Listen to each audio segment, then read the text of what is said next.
Well, ladies and gentlemen, there are many people involved in getting a conference like this together. And again, let's just for a moment pause and acknowledge the Australian BPD Foundation. There are too many people that have participated their time, effort, energy, passion, blood, sweat and tears into the foundation to mention each and every one of them. But one of those people is Rita Brown, who is the president, and we now warmly welcome Rita to the stage to give us a president's update. Rita.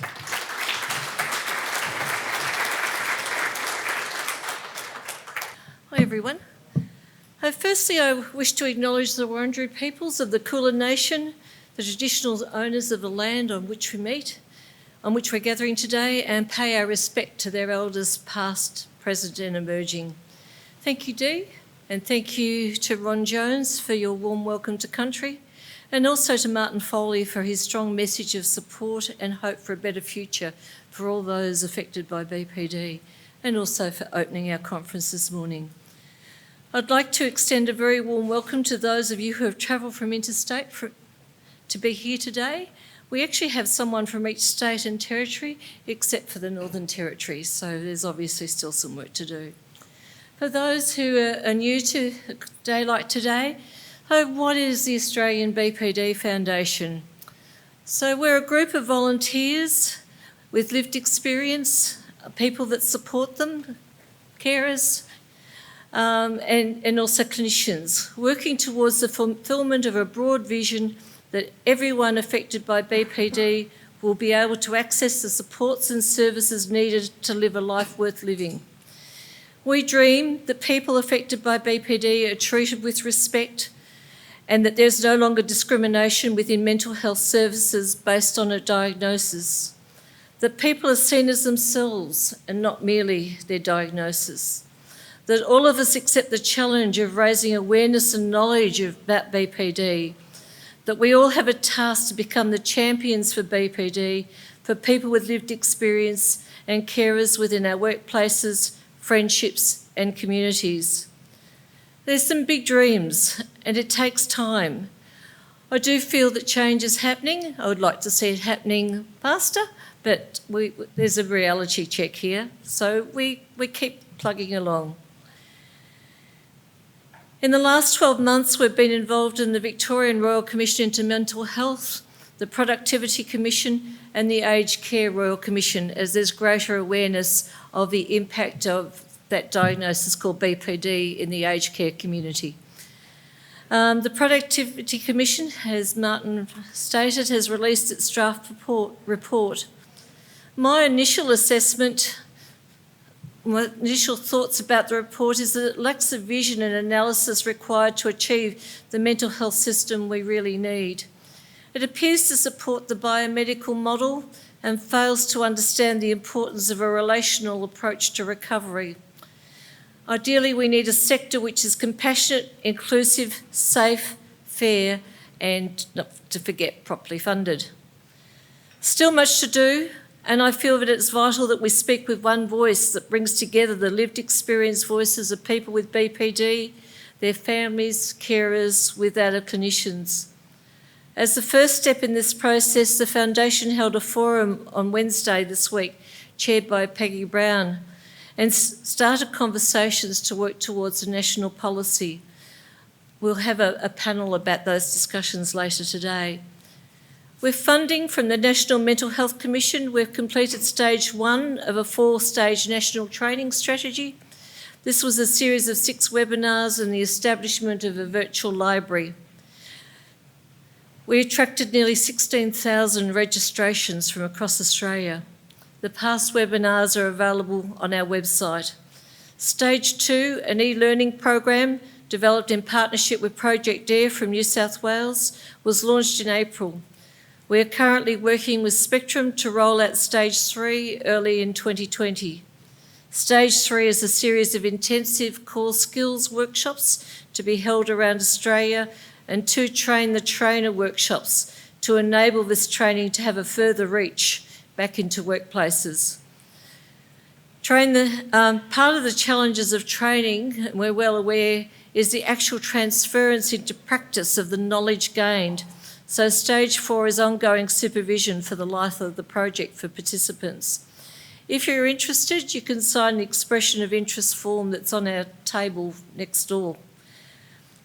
For the past couple of years, we've taken on the role of coordinating a collaboration of organisations and individuals to promote BPD Awareness Week. And this year we refreshed the BPD Awareness Week website. The theme this year is the same as the conference, BPD Best Practice Deserved, and you can see the beautiful posters which were designed by Marley Jewell, who will be speaking later, and they're around the walls, not in here, but out in the display exhibition area.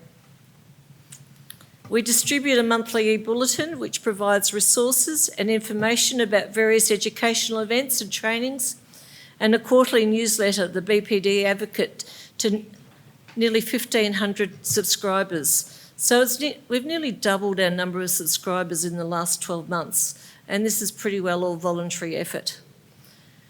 Another important ongoing priority since the last national conference was the petition we launched last year to increase dedicated funding to enable access to psychotherapy services under the Medicare Better Access Scheme from the current 10 to 40 sessions a year, which is what's recommended in the clinical practice guidelines.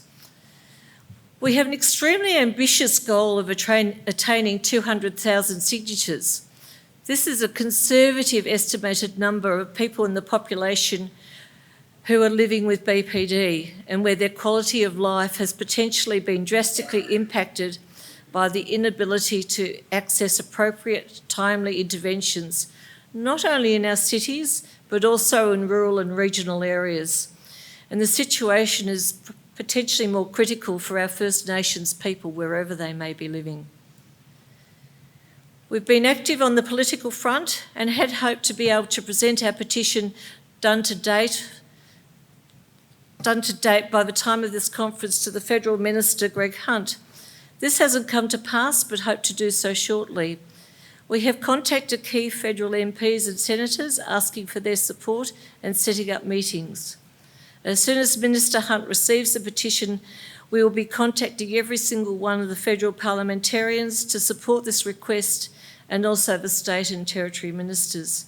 In this regard, we were especially delighted to have Martin Foley with us here today.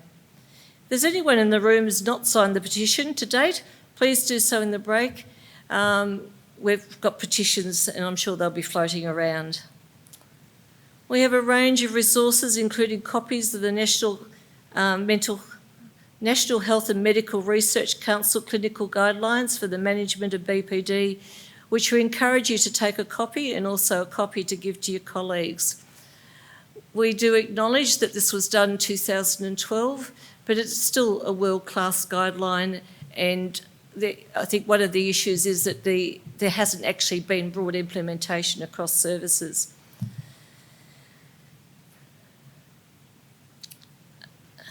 Mental health and BPD is an area where there is much controversy, ranging whether BPD should actually be regarded as a mental illness, a mental disorder, or a natural expression of the body's adaptation to enormous amounts of stress and or trauma early in life, to the actual naming. Should it be called borderline personality disorder, or emotionally unstable personality disorder, or complex trauma disorder, or whatever people like to call it? One of the first conferences, a lived experience speaker said she would like to change the name to highly sensitive souls. And I think that actually encapsulates something there.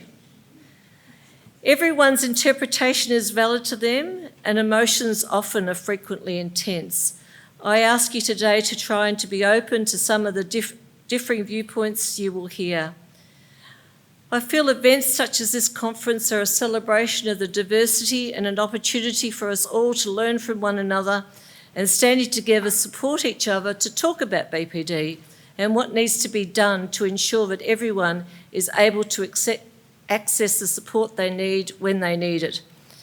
We're stronger together, and I hope you enjoy your day. Thank you.